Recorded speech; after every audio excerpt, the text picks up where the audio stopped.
friends, അപ്പോൾ നമ്മളുടെ പുതിയൊരു വീഡിയോയിലേക്ക് എല്ലാവർക്കും സ്വാഗതം. അപ്പോൾ ഇന്നെന്ന് പറയുന്നത് വളരെ സിമ്പിൾ ആയിട്ട് നമ്മുടെ ടിപ്സ് ഒക്കെ വളരെ സിമ്പിൾ ആണ്. അപ്പോൾ ഇന്നെന്ന് പറയുന്നത് അതിലും സിമ്പിൾ ആയിട്ട് നമുക്ക് ചെയ്യാൻ പറ്റുന്ന ഒരു നൈറ്റ് കെയർ റൊട്ടീൻ ആണ്. അപ്പം കമന്റിൽ ഞാൻ കണ്ടു കുറേ പേരൊക്കെ എന്നോട് ചോദിച്ചിട്ടുണ്ട്, ഇപ്പോൾ നൈറ്റിൽ നമുക്ക് ഹെയറിന് എന്താ കൊടുക്കാൻ പറ്റുക, അല്ലെങ്കിൽ എങ്ങനെയാണ് ഓയിൽ മസാജ് ചെയ്യുക, അല്ല എങ്ങനെയാണ് പുട്ടപ്പ് ചെയ്ത് വെക്കുക എന്നൊക്കെ. ഇന്നത്തെ നമ്മളുടെ വീഡിയോ എന്ന് പറയുന്നത് അത് എങ്ങനെയാണ് ചെയ്യുന്നതെന്ന് ഞാൻ കാണിച്ചു തരാം. ഞാൻ ഈ പ്രത്യേകിച്ച് എന്താ പറയുക ഇങ്ങനെ ചെയ്യും അങ്ങനെയൊന്നുമില്ല, എന്നാലും ഞാൻ ചെയ്യുന്നത് എന്താണോ അത് ഞാൻ നിങ്ങൾക്ക് ഷെയർ ചെയ്ത് തരാം. അപ്പോൾ പോയാലോ നമ്മുടെ വീഡിയോയിലേക്ക്. ഞാൻ ചെയ്യുന്നതെന്ന് വെച്ച് കഴിഞ്ഞാൽ നമ്മൾ നേരത്തെ പറഞ്ഞ ഫോളോ ചെയ്ത് വരുന്ന റൊട്ടീൻ എന്ന് പറഞ്ഞാൽ ഒരു ഡെയിലി ഹെയർ വാഷ് ചെയ്യുന്നില്ലല്ലോ. അപ്പോൾ കൂടുതലും ഞാനിത് ചെയ്യുന്നത് ഡെയിലി ഹെയർ വാഷ് ചെയ്യാത്ത ദിവസങ്ങളാണ്. കാരണം ഹെയർ വാഷ് ചെയ്യുന്നത് ഞാൻ കൂടുതലും ഒരു എന്താ പറയുക മോർണിംഗിൽ ഞാൻ ചെയ്യാറില്ല, ഒരു ഉച്ച കഴിഞ്ഞ സമയത്താണ്. അപ്പോൾ എൻ്റെ മുടി ഉണങ്ങാറില്ല. അതുകൊണ്ട് തന്നെ ആൾട്ടർനേറ്റ് ഡേറ്റിൽ വരുമ്പം ഈ നനയ്ക്കാത്ത ദിവസങ്ങളിൽ രാത്രിയിൽ ഞാൻ ചെയ്യുന്നതെന്ന് വെച്ച് കഴിഞ്ഞാൽ നമ്മുടെ ശകല എണ്ണയില്ലേ നമ്മുടെ കാച്ചിയാണ്, അതായത് ഞാൻ പ്രിപ്പറേഷൻ കാണിച്ചു തന്നിട്ടുണ്ട്. ഇല്ലെന്നുണ്ടെങ്കിൽ ഒന്നുകിൽ ഞാനത് ഡിസ്ക്രിപ്ഷൻ ബോക്സിൽ ആഡ് ചെയ്യാം, അല്ലാന്നുണ്ടെങ്കിൽ മുകളിൽ ലിങ്ക് വരും. അപ്പോൾ അതൊന്ന് കയറി കാണാം. അപ്പോൾ ആ എണ്ണയില്ലേ അതൊരു ശകലം, അതായത് നമുക്ക് എത്ര ആവശ്യത്തിന് വേണ്ടുന്നത്, അധികം പുരട്ടരുത്, ആവശ്യത്തിന് രാത്രിയല്ലേ. അപ്പം നമ്മുടെ ആവശ്യത്തിന് വേണ്ടുന്നത് എടുത്ത് ഞാൻ ചൂടാക്കി ഒന്നും ചെയ്യുന്നില്ല. പക്ഷെ നേരത്തെ ഒരു വീഡിയോയിൽ ചൂടാക്കി ആയിരുന്നു നമ്മൾ യൂസ് ചെയ്യുന്നത്. അത് നമ്മൾ ചൂടാക്കുന്നില്ല, കാരണം അത് എൻ്റെ ഈ ഒരു ടൈം ആയതുകൊണ്ടാണ് ഞാൻ ചൂടാക്കാത്തത്. അപ്പോൾ ഇത് അഥവാ നിങ്ങൾക്ക് ചൂടാക്കണമെങ്കിൽ ഒരു ഡബിൾ ബോയിൽ മെത്തേഡ് യൂസ് ചെയ്തിട്ട് ചൂടാക്കിയതിന് ശേഷം നമ്മുടെ കൈ ഉപയോഗിച്ച് തന്നെ നല്ലതുപോലെ സ്കാൽപ്പിലും മുടിയിലും മസാജ് ചെയ്ത് ചെയ്യുകയാണ് നമ്മൾ ചെയ്യുന്നത്. അതിപ്പോൾ മസാജ് എന്ന് വെച്ച് കഴിഞ്ഞാൽ വളരെ ടെക്നിക്കൽ രീതിയിലൊന്നുമല്ല, നമുക്ക് കംഫർട്ടബിളായിട്ട്, അതായത് നമ്മുടെ നമുക്കൊന്ന് റിലാക്സ് ചെയ്യുന്ന രീതിയിലൊക്കെയാണ് ചെയ്യുന്നത്. അപ്പോൾ ഞാനത് എങ്ങനെയാണെന്ന് നിങ്ങൾക്ക് ക്ലിയർ ആയിട്ട് കാണിച്ചു തരാം.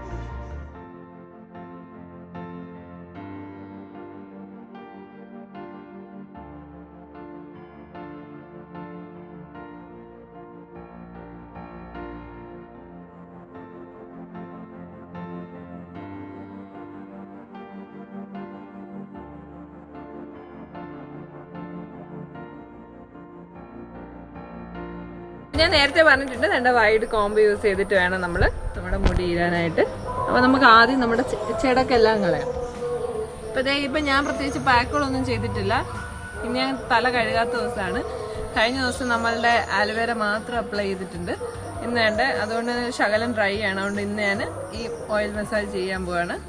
അപ്പോൾ അതിന് മുമ്പേ നമുക്ക് ചിപ്പ് യൂസ് ചെയ്ത് ഉടക്കെടുക്കാം.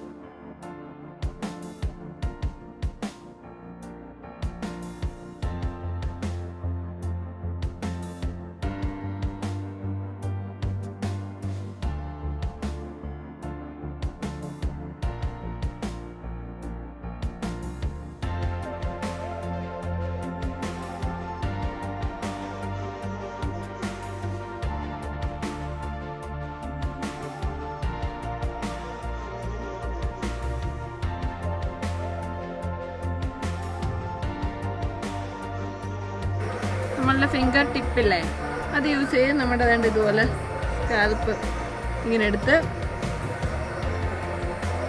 ഇതുപോലെ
ഇൻവേർഷൻ മെത്തേഡ് നമ്മൾ കണ്ടില്ലേ.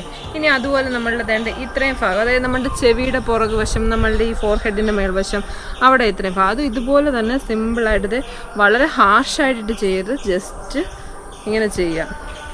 ജസ്റ്റ് ആ ഒരു ഫ്ലോ കൂടി നമ്മുടെ തലയൊന്ന് ചെറുതായിട്ട് ഹീറ്റപ്പ് ആവുന്ന പോലെ നമുക്ക് തോന്നും അന്നേരം.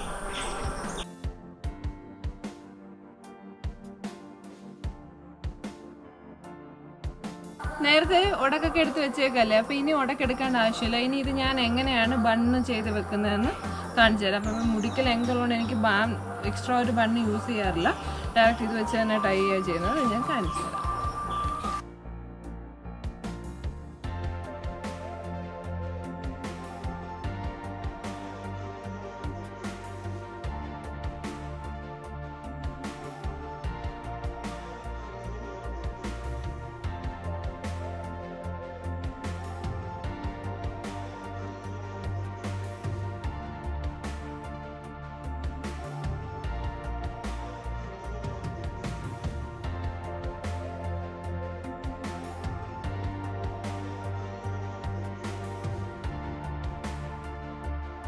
നമ്മളുടെ ഹെയർ ഗ്രോത്ത് പ്രൊമോട്ട് ചെയ്യാൻ പറ്റുന്ന ഏറ്റവും നല്ലൊരു കാര്യമാണ് പ്രോപ്പറായിട്ടുള്ള മസാജ്.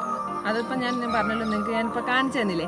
അപ്പോൾ അതുപോലെ എന്നും ചെയ്യുന്നവർക്ക് എന്നും ചെയ്യാം. പക്ഷെ ഒരിക്കലും നനഞ്ഞ മുടിയിൽ എണ്ണ തേച്ചിട്ട് ഒരിക്കലും അങ്ങനെ ചെയ്യരുത്.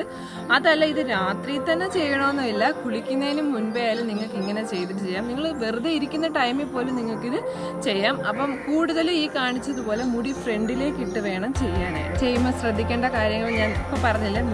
നമ്മുടെ മുടി നനഞ്ഞിരിക്കരുത്. അതുപോലെ തന്നെ ഈ നമ്മൾ യൂസ് ചെയ്യുന്ന എണ്ണ ഇപ്പം നിങ്ങൾ സ്ഥിരമായിട്ട് യൂസ് ചെയ്ത് വരുന്ന എണ്ണ തന്നെ വേണമെന്നില്ല കേട്ടോ. നിങ്ങൾക്ക് കാസ്റ്റർ ഓയിൽ യൂസ് ചെയ്യാം, നിങ്ങൾക്ക് കോക്കനട്ട് ഓയിൽ, നിങ്ങൾക്ക് ഏതാണോ കംഫർട്ടബിൾ നിങ്ങൾക്ക് ആ ഓയിൽ വേണമെങ്കിൽ യൂസ് ചെയ്യാം. ഹെയർ പാക്കുകൾ നിങ്ങൾ യൂസ് ചെയ്യുന്ന ദിവസമല്ലേ, അതിന് ശേഷവും നല്ലതുപോലെ ഹെയർ ഡ്രൈ ആയതിനു ശേഷം, അതായത് ഈ കോക്കനട്ട് മിൽക്കിൻ്റെ ഹെയർ പാക്കിൻ്റെ ശേഷം നമുക്ക് ഇങ്ങനൊരു മസാജ് ചെയ്യേണ്ട ആവശ്യമില്ല. കാരണം ഓൾറെഡി ഒരു എന്താ പറയുക മൈൽഡായിട്ടൊരു മയം നമ്മുടെ തലയിലുണ്ട്. അപ്പോൾ ഇതിൻ്റെ കൂടെ ഇതുകൂടെ ചെല്ലുമ്പോൾ എക്സസൈസ് ആയിട്ട് ചിലപ്പോൾ അത് ഡാൻഡ്രഫ് കോസ് ചെയ്യാനൊക്കെ കാരണമുണ്ട്. അതുകൊണ്ട് നമുക്ക് അതിൻ്റെ ആവശ്യമില്ല. അപ്പോൾ ഇച്ചിരി ഡ്രൈ ആയിട്ടുള്ളവരാണെങ്കിൽ കുറച്ച് തോനെ ഓയിൽ ചെയ്യുന്നത് നല്ലതാണ്. രാത്രിയിലും നമ്മളിതുപോലൊരു പ്രത്യേകിച്ച് ഈ ഹെയർ ഓയിൽ യൂസ് ചെയ്തൊരു മസാജ് ചെയ്യുന്നവർ നിങ്ങൾക്ക് വലിയൊരു ഡൗട്ട് ഉണ്ടാവും, നമ്മളുടെ എന്താ പറയുക പില്ലോ കവറിലല്ല ഇത് നല്ലതുപോലെ ആകുന്നതായിട്ട് തോന്നുന്നുണ്ടാവും അല്ലേ. അപ്പം നിങ്ങൾ ചെയ്യേണ്ട ഒരു കാര്യം എന്ന് പറഞ്ഞു കഴിഞ്ഞാൽ, ഈ പില്ലോ കവറിൽ ഡയറക്റ്റ് തല വെക്കുന്ന രീതി അല്ലാതെ വേറൊരു ഷീറ്റോ ഒരു കോട്ടൺ ഷീറ്റോ കൂടി ഇതിൻ്റെ മുകളിൽ കവർ ചെയ്തിട്ട് ചെയ്യുക. മറക്കാതെ ചെയ്യുക. അത് എന്താ പറയുക ഡെയിലി അത് വാഷ് ചെയ്യുകയും വേണം. എന്ന് വെച്ച് കഴിഞ്ഞാൽ ഇല്ലെങ്കിൽ വരുന്ന പ്രശ്നം ചെറിയ ചെറിയ ഫംഗൽ പ്രശ്നങ്ങൾ വരും. അത് പെട്ടെന്ന് നമ്മളുടെ എന്താ പറയുക ഫേസിലേക്കായിരിക്കും ബാധിക്കുന്നത്. അതായത് പിമ്പിൾസ് പോലുള്ളത് വരാൻ സാധ്യതയുണ്ട്. അതുകൊണ്ട് നിങ്ങൾ ഇത്രയും ഞാൻ പറഞ്ഞ സ്ഥിതിക്ക് അത് പറയാതിരിക്കുന്നത് ശരിയല്ല. അതുകൊണ്ട് അത് ശ്രദ്ധിക്കണം, അത് നല്ലതുപോലെ ശ്രദ്ധിക്കണം. ഇന്നത്തെ വളരെ സിമ്പിളായിട്ടൊരു ടിപ്പല്ലായിരുന്നു. അപ്പോൾ നിങ്ങളൊക്കെ എന്നോട് ചോദിച്ചായിരുന്നു നൈറ്റിൽ എങ്ങനെയാണ് മുടി ഇങ്ങനെ നമ്മൾ പുട്ടപ്പ് ചെയ്ത് വെക്കുന്നതെന്ന്. അപ്പോൾ ആ അപ്ഡു ഞാൻ സൈഡിൽ നിങ്ങൾക്ക് കാണിച്ചു തന്നിട്ടുണ്ട്. അതുപോലെ നിങ്ങൾക്ക് ഇങ്ങനെ ആവശ്യമുള്ള ചെറിയ ചെറിയ ടിപ്സുകൾ എന്നോട് കമൻസിലൂടെ ചോദിക്കുക, അല്ലെങ്കിൽ ഞങ്ങൾക്ക് ഇൻബോക്സ് ചെയ്യുക. അപ്പം എന്നെക്കൊണ്ട് പറ്റുന്ന പോലെ ഞാനത് ചെയ്തു തരാം. അപ്പോൾ എൻ്റെ വീഡിയോസ് ഇഷ്ടപ്പെടുകയാണെങ്കിൽ ലൈക്ക് ചെയ്യുക, ഷെയർ ചെയ്യുക, അതുപോലെ തന്നെ ചാനൽ സബ്സ്ക്രൈബ് ചെയ്യാനും മറക്കരുത്. Okay, bye bye.